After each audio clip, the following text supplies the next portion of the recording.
This is CBC Edmonton News.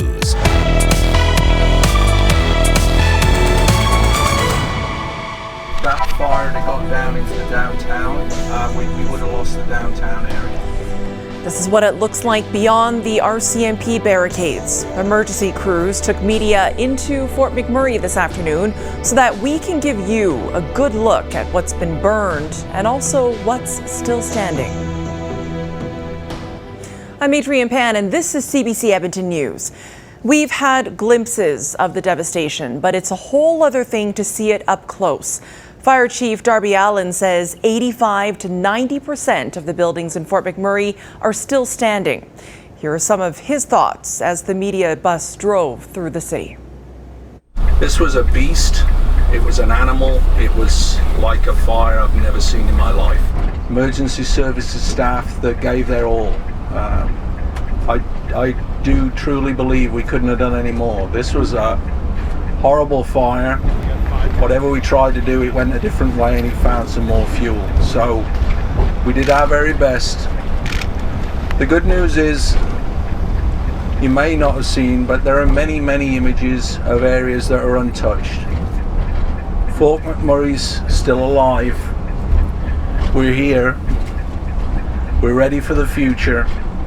And when we get you back, we can build the future together. Good news, bad news, right? We've got our whole downtown infrastructure in place. A lot of the residences are fine.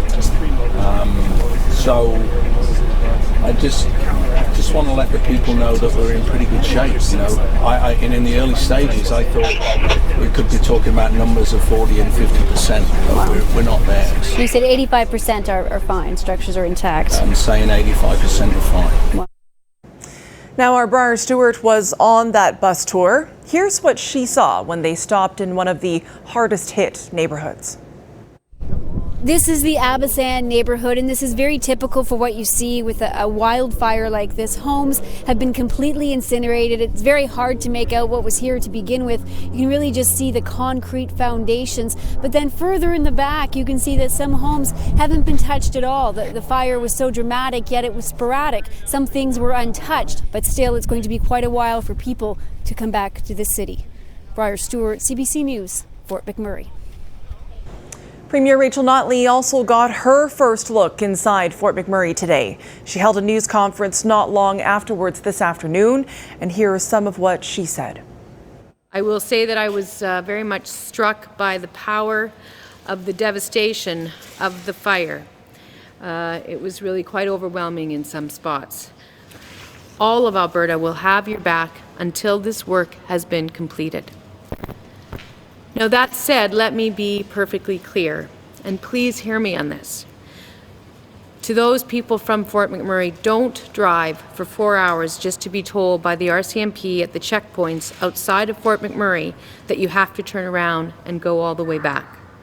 Today, this city is not safe without the kind of police and fire escort that we had. There are smoldering hotspots everywhere. Active fire suppression is continuing. There are hazardous materials and broken power lines. Basic services, gas, water, waste disposal, healthcare, and much more needs to be reestablished. Damage assessments must be completed. And a re-entry plan needs to be completed, including a security plan, a welcome center, a transport plan, and provision for food and supplies. First responders and repair crews have weeks of work ahead of them to make the city safe for the people of Fort McMurray and the surrounding communities. But it is going to be made safe. It is a home you will return to. Well, today was also the first time that Wood Buffalo Mayor Melissa Blake has been back to the city. And despite all the devastation, she sounded optimistic when she spoke today. I've seen the flaming walls, I've seen the loss, the destruction, the little pink tricycle, the swing set that's there. But what I saw as the mayor of this community was very different. What I saw were the homes that still stand. Almost 90% are still up. I saw our infrastructure that was still 100% intact on the outside, that needs a little rejigging on the inside. I saw our parks, actually, that had perfectly pliable swings and slides and the things that our children will expect when they come home. So to my citizens, what I will tell you is that we have had our loss. We do have our resilience, and I have absolute faith that we will have our community back. Now, about 11,000 people who had to flee the fires registered at the Northlands Evacuation Center in our city. Most are now staying in hotels or with friends and relatives, but about 600 people are still sleeping on cots at the temporary reception center. And now some of them are getting sick. What we've seen really over the weekend is about 40 to 50 cases of what looks to be anyhow viral gastroenteritis. It's people presenting with nausea, vomiting, and diarrhea. Most of the time when we do see these things, it tends to be quite transmissible, as in people can transmit this from person to person. So I don't have the most current numbers for today, but it's been about 40 to 50 over the weekend. So as with any of our outbreaks, we try to isolate individuals who are ill, just to give them the chance to recover, recuperate. With most of these viral gastroenteritis, rehydration is key, and we're doing our best to support that along with our medical staff here at Northlands. Everyone in Fort McMurray has been hoping and praying for cooler weather and some moisture, and the weather seems to be helping firefighters out right now. CBC meteorologist Joanna Wagstaff is in Lac La Biche tonight with the forecast. Joanna. Well, the change in the weather is certainly one of the most significant stories today. Temperatures here in Lac La Biche and Fort McMurray significantly cooler over the past 24 hours. We've gotten behind two cold fronts. These temperatures sitting around 7 to 10 degrees for the day. The coldest afternoon highs we've seen in weeks, and certainly since the fire began here at the evacuation center. A lot of people now looking to pick up coats and sweaters with these cooler temperatures, actually getting down close to 0 degrees tonight. So that weather change is really helping to slow fire progression. And it's not so much the temperatures, it's the fact that when temperatures get low, that helps to add more moisture to the atmosphere. So relative humidity rises as temperatures drop. And we're now about 50 to 70% relative humidity compared to the 10% we were at earlier this week. And that's really the key ingredient for suppressing or at least slowing the advancement of fires. The latest fire maps I've been looking at via satellite, the fire is still moving in an easterly direction, but much slower than it has been over the past week. And again, that is because of more moisture in the atmosphere, making the fuel not as dry and the fire not as explosive. So northwesterly winds will continue along with that higher relative humidity through the day. The big change will come tomorrow. Winds will switch once again, coming in from the northeast, and that's a direction we haven't seen yet. That may end up pushing some smoke towards bigger communities like Edmonton over the next 24 hours. So we're watching those winds closely, and of course they are still gusty, still very challenging conditions to fight in. The fire is still so hot that it's actually hard to see where the fire position is via satellite because of all of the smoke in the area. But certainly a big dramatic change because of the cooler weather. Fire danger across the whole province is much lower today, even though Fort McMurray didn't see any rain. On our drive up this morning from Edmonton, driving through rounds of showers, and parts of the province saw 40 millimeters of rain last night, along with some snow just to the north of Fort McMurray. So that has dropped fire danger for the whole province. Didn't get any of that rain in Fort McMurray, but again, the higher relative humidity should continue recovery efforts for firefighters over the next 24 hours. All right, thanks, Joanna. That's the CBC's meteorologist Joanna Wagstaff in Lac La Biche tonight. Hundreds of firefighters have been working around the clock to keep homes safe and stop the flames from spreading. Many are from Fort McMurray, and today they are finally getting some rest. The regional municipality of Wood Buffalo tweeted this: Fort McMurray firefighters are getting their first break since the fires began a week ago. They're being relieved by reinforcements. Briar Stewart talked to some of the firefighters who have been working so hard in such difficult circumstances. Today, helicopters attacked the fire on the outskirts of Fort McMurray, but inside the city, the chaos has calmed. The concern now, the lingering hotspots. How's the pressure? It's just embers underneath the ground there. It's all heated up, and they're trying to get down right to the roots to get at it because it can ignite any time. And with this wind, it keeps blowing it all over the place. Of the hundreds of firefighters from across the country who are battling the flames in and around Fort McMurray, 16 are from the First Nations and Métis communities of Fort Chipewyan and Fort McKay. They got the call on Tuesday. I've been the deputy fire chief in Fort McKay for 10 years, and we've never been dispatched to Fort McMurray. So when the call came in, we absolutely realized that how critical it was. And seeing it from the air confirmed it. From Fort Chip's 280 kilometers north of us, when we got in the air with the plane, we could see the column of smoke already. And I knew it was bad. And then flying over, getting into town, you couldn't even see the city because the column of smoke was the city. Like many others, they've been working around the clock, pulling 24-hour shifts. They're physically exhausted, but committed. Yet with the adrenaline wearing off, the emotion surfaces. Chris Clark is a firefighter with the department out of Lac-La-Biche. The image that sticks with him is when they tried to save another firefighter's house. The house was smoke-filled. There was smoke pouring out of the roof, and he's standing there watching his house and everything that he has go up after he's worked so hard to save everything that everybody else has lost. And in that case, the firefighter continued to work, and those I spoke with today say they'll do the same until the community is safe enough for people to begin to return home. Briar Stewart, CBC News, near Fort McMurray. Well, those firefighters on the ground have been working hard with firefighters in the sky. Bombers have been dropping water and fire retardant on forests, buildings, and highways. And now that part of it is actually more complex than it sounds. CBC's David Common got in a flight simulator to explain why. Now, right down here in this valley is Fort McMurray. That's the city? Yes. Perry Dankos has been fighting fires for 3 decades, but is shocked by Fort McMurray. It's a perfect firestorm. It's 1,000 degrees. That is so hot. It is nothing. It's just totally incinerated. Dankos has several air tankers over Fort McMurray, and we asked him to show us what it's like for them. Oh, and there's the fire. In reality, this fire fills the horizon. Okay, we want to be on the right side. He guides me in straight over the flames until the exact moment. Push that button, hold it down. Okay, max power, start climbing. That button releases up to 11,000 liters, kind of like this. Airspray, the Alberta-based company behind the aerial attack, is racing to get this newly converted 4-engine plane into the air. It might sound strange, but we actually don't put the fire out. We kind of contain the fire and allow the crews to go in and work safely on the ground. Nice. They do that not with water, but with retardant. In Fort Mac, around the perimeter of buildings, fire won't burn through it, but will move around it. We cannot put it out. We can steer it around, and we can calm it down for a short period of time. It's just too intense. Last Tuesday, as the city burned, the planes were dropping, landing, reloading, and dropping again every 12 minutes.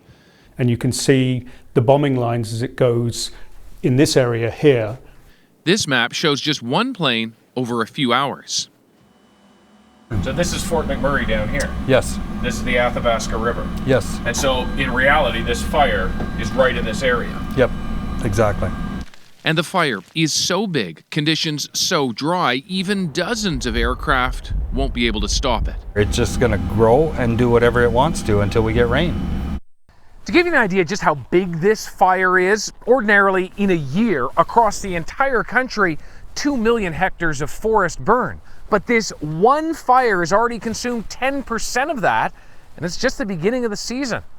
David Common, CBC News, Lac-La-Biche, Alberta. Well, there's been a lot of encouragement for people wanting to donate funds to the Fort McMurray fire relief effort to donate to the Red Cross, and that message has been heard. The latest figure from the Canadian Red Cross pegs the current level of money donated at $60 million. That includes both individual and corporate donations, but the bulk of that was given by regular folks. And of course, both the Alberta and federal governments have committed to matching individual donations to the Red Cross. So really, every dollar donated turns into 3. Now here's how you can contribute. Visit the Canadian Red Cross website and go to the Alberta Fires page. Email wecare@redcross.ca. Call 1-800-418-1111. And you can also text FIRES to 30333 to make a $10 donation. Set up, and there was the fire behind us, and we wanted to make sure we showed people what was actually going on. It was terrifying. Our CBC crews have also been working tirelessly to make sure you have the latest information on the Fort McMurray fire, and some of them have been in dangerous situations. We have some behind-the-scenes reflections from our reporters who also experienced the fire firsthand.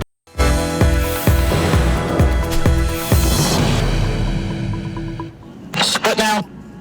Split now. Some thoughts from the sky. The Canadian Forces Snowbirds flew showing their support for Fort McMurray. The group is in Fort Lauderdale for an air show, but took some time to think about those back home, using their skills to draw a giant heart in the sky. It's a pretty big heart, but not as big as some Canadians are showing they have. Fort McMurray was once a symbol of fast fortunes and fresh opportunity, before the oil market crashed and before this last week.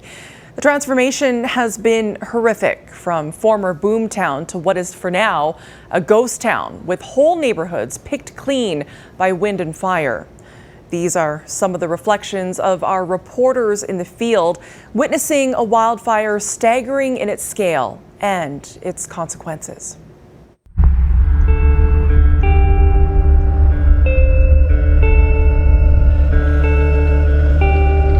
I don't think we really got the gravity of the situation until we pulled into town, and we pulled into a gas station, and you could look right across that Highway 63.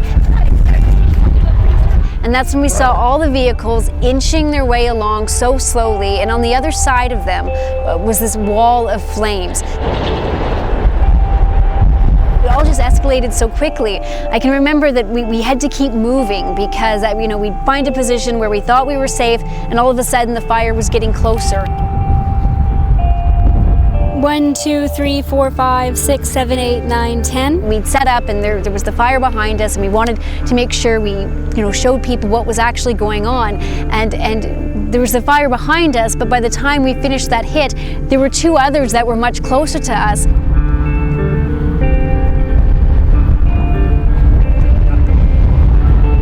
It was terrifying. By the end of the hit, I didn't even know if I'd be able to finish it because the smoke was just, it was just suffocating. We should go. Okay. We decided, well, we'll go to the evacuation center, which is right downtown, and talk to some people who have been told to evacuate to this place. This is the list of neighborhoods that are under a mandatory evacuation order. So that is Gregoire, Beacon Hill. Then that evacuation center was evacuated itself. What do you make of the safety of this location right now? Until we get the order to evacuate, we feel safe here. The instruction at that time from officials was that anyone north of Confederation had to go north. We only had so much fuel in our car, so that's when we realized if this fire continues to progress from the south to the north, we're hooped. 25,000 people were in a similar situation to what we were in.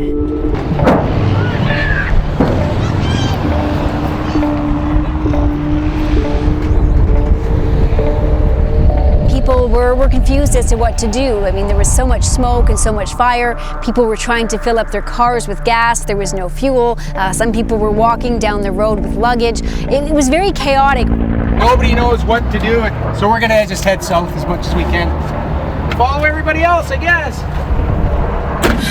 Call 310-0000. Oh my God, Sarah, it's gonna burn down. Oh, you can feel the heat. Holy shit. Now, when you see these images, I mean, you see the house on fire or the street burned out, and I'm not sure that there's been a way to properly illustrate just how big of a disaster this is.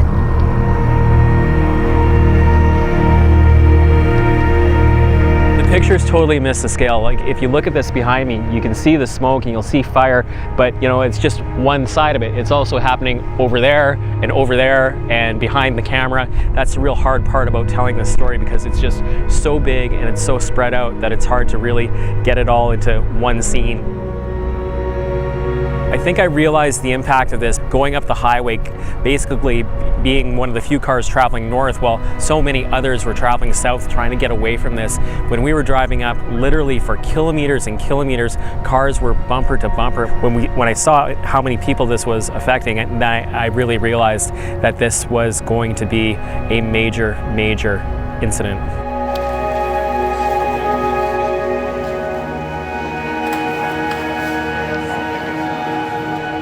When we got to Lac La Biche and we saw the community center that had been transformed into an evacuation center, and saw all the piles of clothing and the water and the food and the kids' toys and the books that had been donated, this was stuff that they badly needed. I think one of the hardest things is talking to people who've lost everything. I mean, what do you say to someone who's lost their home, who's lost all of their pictures, all of their photos, everything that kind of meant stuff to them? There's no words that you can use, and at times it almost feels like you're invading their grief.